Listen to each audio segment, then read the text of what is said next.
শেষের দিনে বাবা আমাদের একমাত্র তো পারাপারের সম্বল হলো হরিনাম। এই যে যাদের যাদের এত আপন করে রেখে দিয়েছো না, ছেলে আমারে, মেয়ে আমারে, জায়গায় আমারে, জমি আমারে, বৈভব আমারে, বিষয় আমারে, বান্ধব যতই আমারে আমারে করো না কেন, একেবারে যদি মাসে বেজে পড়ে থাকবে সরকারি খামা, এসেছো একা তুমি যাবে একা। কি গো, কেউ তোমার সঙ্গী হবে না যত তুমি আগলে বসে থাকো না কেন। যাদের জন্য তুমি দিনান্তে একবারও কৃষ্ণ বলে কাঁদতে পারছ না, যাদের জন্য তুমি কৃষ্ণ ভজন ভুলে যাচ্ছ, যাদের জন্য 24 ঘন্টার ভিতরে একবারও গোবিন্দ চরণে তুলসী দিয়ে কাঁদতে পারো না, কেউ তোমার সঙ্গী হবে না। শেষের সঙ্গী তোমার শুধু কর্মটুকু যাবে, আর কিছু নয়।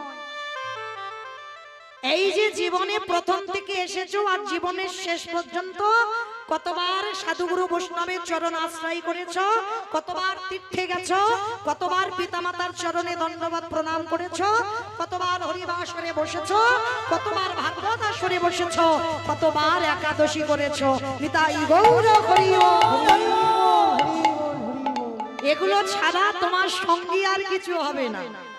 মানে কতটুকু তুমি ভালো কর্ম করেছো সেইটুকু তোমার সঙ্গে যাবে, আর একজন যাবে, সে কে? এই হরি নামে যাবে। আমাদের পচা দেখো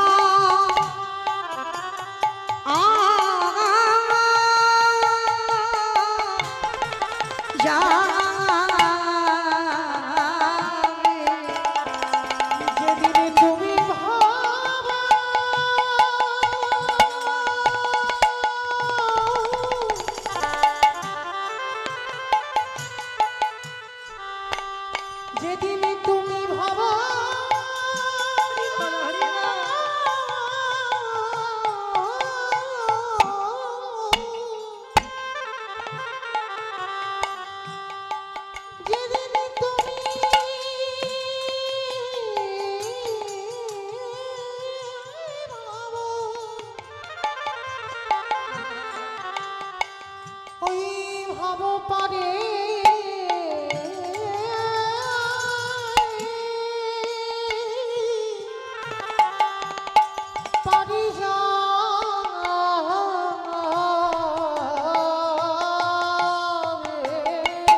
বলি আমাদের আশা যাওয়া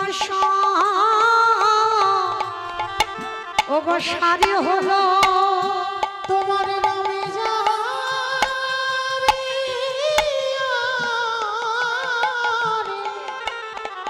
ওই প্রাণ যাবে। আমাদের কারোর কৃষ্ণ ভজনে হলো না গো,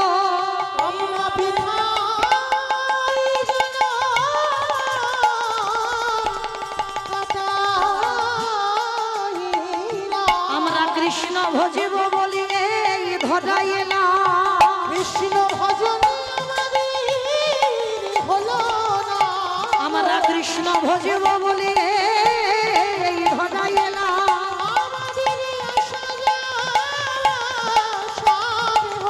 আমাদের মানব জন্ম প্রতিটি হয়ে রইল কৃষ্ণ ভজন হলো না। আমাদের কৃষ্ণ ভজন সাধনে আর হলো না গো, নিতাই গৌর হরি বল।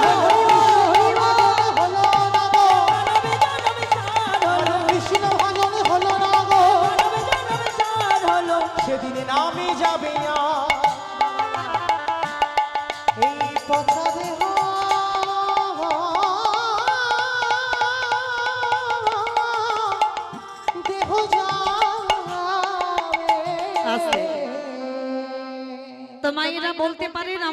দাদা ভাইরা প্রতি বছর কীর্তনটা করায়, আপনারা জানেন এই বাড়িতে প্রতি বছর কীর্তন হয়। কিসের জন্য করাবো বাবা? এত টাকাগুলো খরচা করে, মানে এত গাদা টাকা খরচা করে এত বড় অনুষ্ঠানটা বারবারই যেটা হতে পারে না, একটা ব্যক্তিগত কীর্তন এত বড় বড় কীর্তনিয়াদের এনে কি করে করাচ্ছেন? কি দরকার আছে, কি প্রয়োজন আছে? এত ভক্ত সেবা দেব, তাতে লাভটা কি হবে? লাভ যদি না থাকতো বাবা, কলির মানুষ এই এত পাগলের মতো দুপুরবেলা ছুটে আসতো না। কি গো, এখন তো মোবাইলের যুগ বাবা, এখন মোবাইলে কীর্তন শোনা যায়। আর এরা এই যে চারদিকে ছড়িয়ে বসেছে না, এটা তো দুদিন পরে সব ছাড়বে, সব শোনা যাবে। তাহলে কিসের আশায় ছুটে এসেছেন? এই প্রশ্নটা মৌমিতা করছে না, এই প্রশ্নটা বাংলার নবাব হোসেন শাহ করেছিল। কাকে জানো?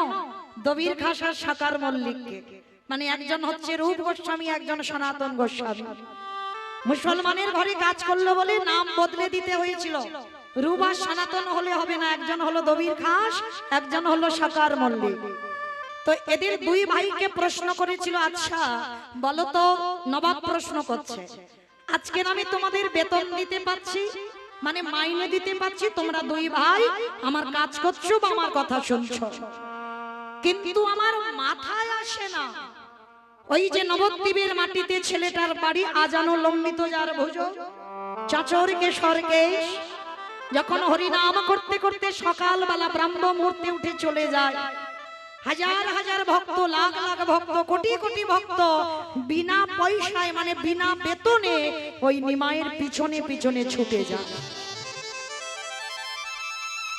বলতে পারো, নবাব প্রশ্ন করছে, বলতে পারো তারা কিসের আশায় যায়? আমি তোমাদের টাকা দেব, তোমরা কাজ করবে, কিন্তু টাকা না দিলে কাজ করবে না। এই যে প্রতি বছর আমার দেবু দাদা ভাই আমাকে নিমন্ত্রণ করে আনে, মানে প্রতি জায়গায় কীর্তন শুনতে যাবে, মানে লক্ষণদা থাকে, আরো অনেক আমার বাবা ঠাকুররা আছে, সব জায়গায় দর্শন হয় ওই ভক্ত পদধূলা। এখানেও ছুটে এসেছে, মানে আমি চেনাওয়ালা ভুল, একেবারে আপনাদের চরণের কাছাকাছির মানুষ। মানে এই সোনারপুর এলাকায় যেখানে কীর্তন গাইবো বাবা, সেখানে আমার এই সাধুগুরু বৈষ্ণব চরণ দর্শন হয়। তাহলে আমি চেনা নয়, আমি কীর্তনিয়া নয়, একেবারে আপনাদের চরণের কাছের মানুষ। তাহলে আমার এই যে দেবু দাদা ভাই নিমন্ত্রিত করে প্রতি বছর আনে, আচ্ছা বলো তো, প্রত্যেকের বাড়িতে বাড়িতে কি 10 টাকা করে দিয়ে এসেছে? বলে এসেছে যে আমার বাড়িতে কীর্তন হবে, আপনারা যাবেন? কাউকে দিয়েছে? কাউকে দেয়। হয়তো প্রোগ্রাম দেখেছেন, সেই শুনে আপনারা এসেছেন, তাহলে কাউকে অর্থ দিল না। তাহলে কলির মানুষের কত সময়ের দাম, কত টাইমের দাম। তাহলে বলেন কিসের আশায় এসেছে? এটাই হলো কীর্তন, এইটা হলো মহাপ্রভুর কৃপা। ভক্ত যারা নয় তারা ঘরে বসে রাখো, এখন নাক ডাকিয়ে ঘুমাচ্ছে। আর যদি তুমি কিঞ্চিত ভক্ত হওয়ার অধিকার অর্জন করেছো, ভক্ত নয় যদি অধিকার অর্জন করেছো, একবার যদি বাবা কানে হরিনামের ধ্বনিটা যায় না, পাগলের মতো বাবা 5 মিনিট হলেও ছুটে আসবে এই হরিবাসরের মাটি। কেন? এটা বাবা সেই সত্য যুগে প্রহ্লাদকে আশীর্বাদ দেওয়া আছে আমার ভগবান। প্রহ্লাদকে আশীর্বাদ দিয়ে রেখেছে, কলির মানুষ যদি ভক্ত হয়, হরিনামের ধ্বনি যদি মাইকে একবার চলে যায়, তারা পাগলের মতো, উন্মাদের মতো হরিবাসরে ছুটে আসে। প্রহ্লাদকে দিয়ে রেখেছিল কবে জানো? তোমাইরা ঠিক আমি বলবো, ওই কাহিনীটা একটু বলবো, তবে তার আগে এই যে বাড়িতে হরিনাম যজ্ঞের আয়োজনটা করেছে, একটা কথা মনে রেখো বাবা, এই যে এত টাকা খরচা করে, এই যে অর্থ ব্যয় করে হরিনামটা করছে, তাতে কি হচ্ছে জানো? তাতে লাভ আছে। কি লাভ? গোলকে বসে আমার রাধারানী গোবিন্দের কাছে প্রতিজ্ঞা রেখেছে, বধূ আগত কলিকালে যদি আমার একজন ভক্ত হরিনাম যজ্ঞের জন্য, ভক্ত সেবার জন্য, সাধুগুরু বৈষ্ণবের প্রসাদের জন্য যদি কিঞ্চিত অর্থ ব্যয় করে দেয়, জানো বধূ, আমি রাধারানী গোলকে বসে প্রতিজ্ঞা করলাম, আমার হৃদয় থেকে কিছু গুপ্ত ধন চুরি করে আমি তার ব্যাংকে দিয়ে আসি। অমাইরা কম করে বললাম, কথার কথা, যদি 10 লাখ টাকা খরচা হয় অনুষ্ঠান, আমার রাধারানী কিন্তু 20 লাখ টাকা ব্যাংকে দেবে না। তাহলে কোন ধন? যে ধনে চোরেরা চুরি করতে পারে না, যে ধন কোনদিনই অপকরণ করা যায় না, যে ধন কোনোদিন লুটে করা যায় না, যে ধনের নাম হলো কৃষ্ণ প্রেম ধন। যদি কোনো একজন ভক্তের হৃদয় ভান্ডারে ওই কৃষ্ণ প্রেমের আগুন যদি একেবারে লেগে যায়, সেই ভক্তের দুর্গতি কি হয় জানো? ও তার ভিতরে বাঘি,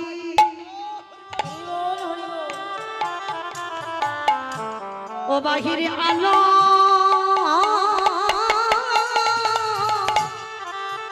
আলো করে নিতাই গৌর হরিব হরিব হরিব।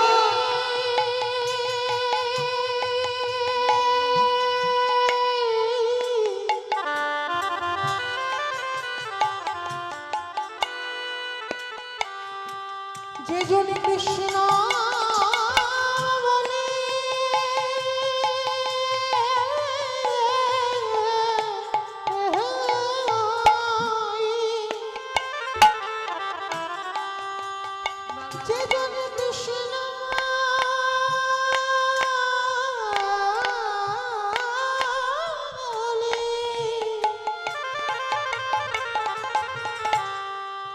একেবারে ডাকার মতো করে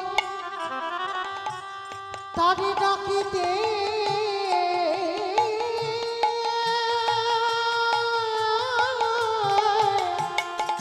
ডাকিতে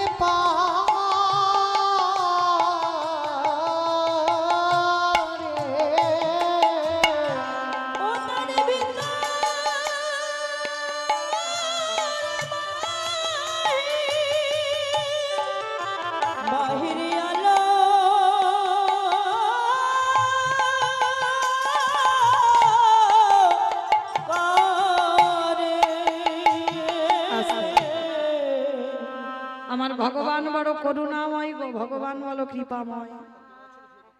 আমার এই ভগবান ভক্তের কাছে বাবা কোনোদিন দামি দামি অলংকার পোশাক আশাক কিছু চাই না। ভক্তের কাছে শুধু একটাই বস্তু চেয়েছে, তোরা নয়ন জলে ভক্তি ভরে আমায় দাও। আর কিছু তোদের কাছে আমি চাই না। হাস্যের শত্রু হলেও আমি সারা জীবন যদি একবার চোখের জলে দিয়ে আমায় ডাকতে পারি, আমি সারা জীবন তার দরজায় থাকি। কারণ ভগবান যার সঙ্গে থাকে বাবা কোনোদিন তাদের অপমৃত্যু হবে না। যার জন্য লক্ষ্য করে এই ছোট্ট প্রহ্লাদ মহারাজকে কত রকম করে মারার চেষ্টা করেছিল, তাই না? কত রকম করে মারতে চেয়েছিল বাবা। পাগলা হাতির পায়ের তলায় ফেলে দিল, জ্বলন্ত আগুনে ফেলে দিল, পাহাড় থেকে ফেলে দিল, বিষধর সাপের মুখে ফেলে দিল বাবা, তবু ছেলে মরে না। শেষে একটাই প্রশ্ন, একটাই রাস্তা বেঁচেছিল বাবা, হিরণ্যকশিপু। প্রহ্লাদকে মারবার জন্য কয়াধুকে প্রশ্ন করেছিল, কয়াধু সত্যি করে বলো তো, তোমার ছেলে আর আমার মধ্যে তুমি কাকে বেশি ভালোবাসো? এই জায়গাটা একটু আস্বাদন করবেন মা। স্বামী স্ত্রীকে প্রশ্ন করলো, বলো তুমি ছেলেকে বেশি ভালোবাসো না তুমি তোমার স্বামীকে বেশি ভালোবাসো? বলেন মায়েরা, আপনারা কি বলবেন? সন্তানকে না স্বামীকে? সন্তানকে। বাহ, দাদা ভাইরা বললো কি গো, যে মা দিল ব্যথা সে মা রইল কোথায়? আমাদের তো বলার কথা সন্তানকে।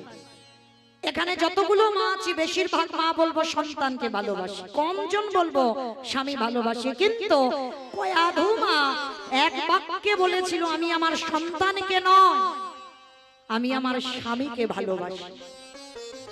কেন? কয়াধু ছিল মা, আমরাও আপনারাও তো মা। তাহলে আমরা বলছি ছেলে ভালোবাসি, কয়াধু বলছে আমি আমার স্বামী ভালোবাসি। কেন?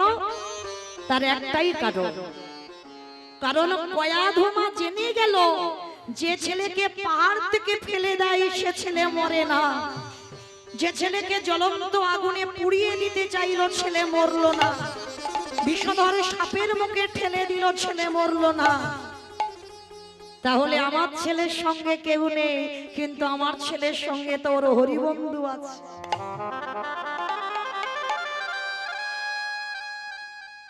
কিন্তু আমার স্বামী যে বড় অসহায়, ওর কাছে যে কেউ নেই।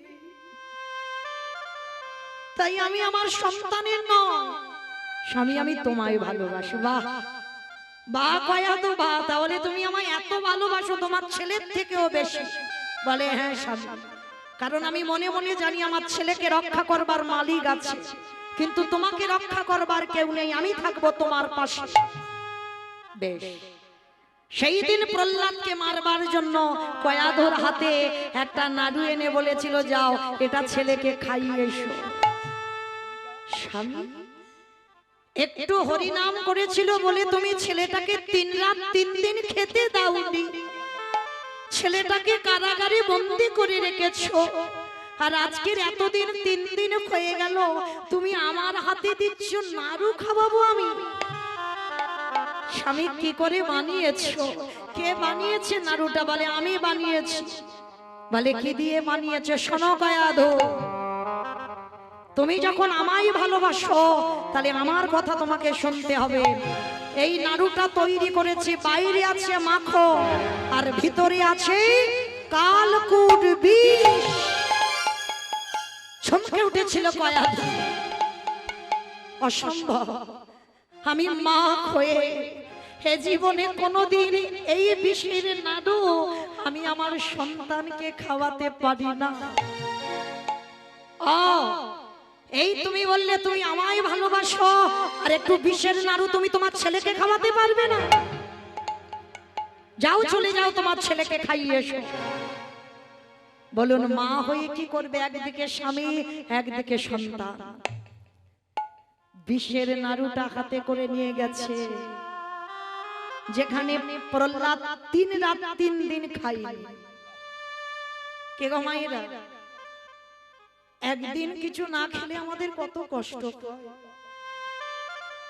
কৃষ্ণ ভক্ত তো মুখের কথা নয়, কতটুকু কষ্ট পেয়েছো, কতটুকু কৃষ্ণ বলে কেঁদেছো, তাই যে তুমি কৃষ্ণ পাবে। আগে কাঁদতে শেখো, না খেয়ে অনাহারে থাকতে শেখো, তবে তো তুমি কৃষ্ণ ভক্ত হওয়ার যোগ্যতা একটু অর্জন করবে। অনেক অনেক খেলে, অনেক অনেক ঘুমালে বাবা কৃষ্ণ ভক্তের অধিকার পাবে না। খাওয়া বন্ধ করতে হবে, ঘুম বন্ধ করতে হবে, তবে যদি তুমি ভজনের পথে একটু আগাতে পারো। আজকের প্রহ্লাদ 3 রাত 3 দিন ঘুমাইনি, কিছু খাইনি, কারাগারে বসে আছে। কয়াধমা নাড়ুর থালাটা নিয়ে গেছে কারাগারে, আর যেই না প্রহ্লাদ দেখেছে কারাগারের ভিতর থেকে মাকে দেখে ষষ্ঠাঙ্গে দণ্ডবত প্রণাম। শিক্ষাটা দেখেন, একটা অসুরের সন্তান হয়েও শিক্ষা দেখেন। তাহলে শিক্ষাটা কে দিয়েছিল? হিরণ্যকশিপু না, দিয়েছিল তার মা। এই সমাজেও প্রত্যেকটা মায়ের কর্তব্য, শিক্ষা যদি দিতে হয় মা দেবে, বাবা নয়। মাটিটাকে ভালো হতে হবে, তবে তার ফসলটা ভালো হবে। আজকের কয়াধমাকে ষষ্ঠাঙ্গে প্রণাম। প্রহ্লাদ প্রণাম করে উঠে একটাই প্রশ্ন প্রথম, মা মা গো। কারাগারের ভিতরে প্রহ্লাদ, মা বাইরে, আমার বাবা কেমন আছে? যেই না বলেছে বাবা কেমন আছে, চমকে উঠেছে। কয়াধ বলে উঠলে, আরে তোরে কি দিয়ে গড়া? যে বাবা তোকে এত কষ্ট দেয়, যে বাবা তোকে এত জ্বালা দেয়, যে বাবা তোকে এত যন্ত্রণা দেয়, হরিনাম করেছিস বলে 3 রাত খেতে দেয়নি, আর তুই প্রথম আমায় দেখে বলছিস তোর বাবা কেমন আছে? 5 বছরের বালক হেসে উঠেছে, মা কে বলেছে আমার বাবা আমায় কষ্ট দেয়? এইটা জগৎ সংসারে সবার ভুল ধারণা। অনেকে বাবা এই সমাজে মনে মনে করে অমুকের জন্য নাম ধরে ধরবে, বলবে অমুকের জন্য আমার জীবনটা বরবাদ হয়ে গেল, বলে না অমুকের জন্য আমার সংসারে এত অশান্তি। কিন্তু ভুল কথা বাবা। 5 বছরের ছেলে প্রহ্লাদে যেটা জানলো আর আমাদের যাবার সময় হলো আমরা সেটা এখনো জানতে পারলাম না। এই পৃথিবীতে তুমি কারোর জন্য সুখী নয়, কারোর জন্য তুমি দুঃখী নয়। সুখ দুঃখ দেবার মালিক একজন, যিনি হলেন বিশ্বের শ্রেষ্ঠ মালিক ভগবান। তাই গৌর হরি বল। কর্মই তোমাকে সুখ দেবে, কর্মই তোমাকে দুঃখ দেবে, আর কেউ নয়। তো প্রহ্লাদ বলছে, মা তুমি বৃথাই ভাবছো, আমার দুঃখের জন্য একজন দায়ী, সে হলো আমার হরিবন্ধু। আমার কৃষ্ণ তো চেয়েছে আমি 3 দিন খাবো না, আমার কৃষ্ণ তো চেয়েছে আমি 3 দিন কারাগারে থাকবো, তাই তো আমি আছি। আমার বাবা আমার কষ্ট দেয়নি। নাড়ুটা দেখেছি। ও মামা, আমার খাবার জন্য তুমি নাড়ু এনেছো না? না বাবা না, আমি তোর খাবার জন্য নাড়ু আনিনি। মা গো দাও না গো, বড্ড খিদে পেয়েছি, 3 দিন হয়ে গেল কিছু খাইনি তো, আর আমি সহ্য করতে পারছি না, দাও না কিছু একটু খেতে। মা তো জানি ওতে বিষ আছে, ছেলে খেলেই মরে যাবে। ও মায়েরা, বাবা মায়ের অসাধ খেতে সন্তান যদি বিষ খায় সহ্য হয়, কোনদিন বাবা মার সামনে সন্তান বিষ খেলে দেখা যায়? দেখতে পাচ্ছে না। মা বলছে, না বাবা তুই খিদেই যদি মরে যাস আমি এটা দিতে পারবো না। ও মাম্মা দাও না, জোর করে বাইরে আছে। তাড়াতাড়ি করে ওই প্রহ্লাদ ভিতর থেকে একটা নাড়ু থালা থেকে নাড়ু কেড়ে নিল, আর যেই না কেড়ে নিল, মা সহ্য করতে পারল না। কারাগারের দরজায় সেবা করার আগেই মা অচৈতন্য হয়ে গেল। কি গো, সব নয়নে ভগবানের দেখা যায় না। দন্তস্ব সব মানে সর্বস্ব, তালবেস্ব সব মানে মরা। এখানে সবাই মরে আছি, এ মরা চোখে কোনোদিন আমার ভগবত দর্শন হবে না। ভগবত দর্শন পেতে গেলে তোমার যোগ সাধনা করে কুলকুণ্ডলী জাগরিত করতে হবে, তোমার এই আজ্ঞা চক্ষুটা খুলতে হবে, তবে তুমি দেখবে তোমার হৃদয়ে ভগবান মুরলী বাদন করছে। নিতাই গৌর প্রেমানন্দে। তা যেই মা চৈতন্য হলো, চেতন সত্তা ভগবান,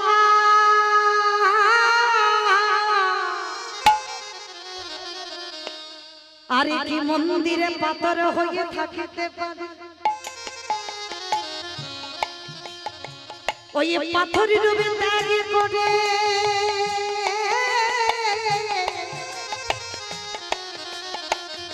আজ বন্ধু রূপে ধারণ করে। সবে মাত্র প্রহ্লাদ বদনে দেবে নাড়ু, আরে পিছনে এসে আমার ভক্ত বাৎসল্য ভগবান প্রহ্লাদের হাতটাকে চেপে ধরেছে। যেই না হাতটাকে চেপে ধরেছে, প্রহ্লাদ পিছনে তাকিয়েছে, কে গো তুমি? সে কি রে, আমায় ভুলে গেলি? একসঙ্গে তুই তো সব সময় আমাকে দিয়ে খাস, আজকের একা একা খাচ্ছিস রে বড়। ওই যে একটা মন্ত্র, ভোজনে চ জনার্দন, যারা প্রসাদ ভোজি আমরা ভগবানকে দিয়ে পাই, ঠিক আছে। আর যারা প্রসাদ ভোজি নাও, একটা কথা বলো, ভোজনে চ জনার্দন।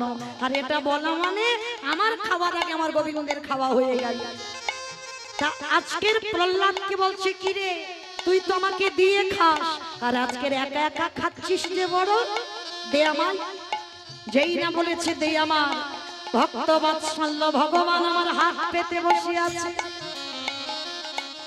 দেখবেন বাবা, সমস্ত দেব দেবীরা একটা করে হাত ভক্তকে দিতে শিখেছে।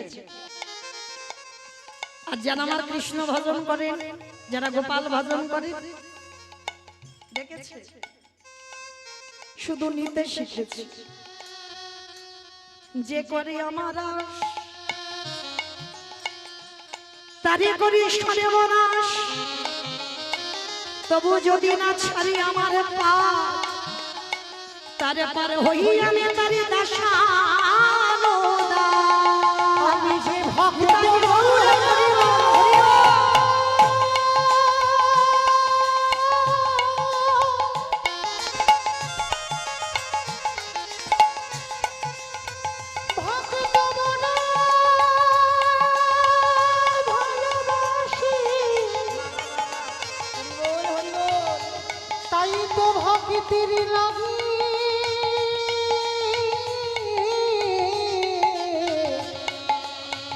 যুগে যুগে ভক্তের কাছে আসি। যেই না আমার প্রহ্লাদকে বলছে আগে নাড়ু দে, জোর করে ভগবান কেড়ে নিয়েছে। ওই ভিতরে যে কালকুট বিষ ছিল, কি গো, ভগবান কতটা দীনতার প্রতিমূর্তি, দেখেন ভক্তকে কত ভালোবাসে, কিন্তু তার জন্য আপনার আমরা কি ব্যবস্থা করি? ভক্তের জন্য ভগবান বিষও খেতে 10 পা পিছয়নি। ওই ভিতরে যে ওই বিষ ছিল, ভগবানের নাড়ুটা নিয়ে বিষটা খেয়ে নিল। আরে বাইরে যে মাখন ছিল, ভগবান করুণার হাত দিয়ে প্রহ্লাদের বদনে দিল। ওরে তাই গৌর হরি বল,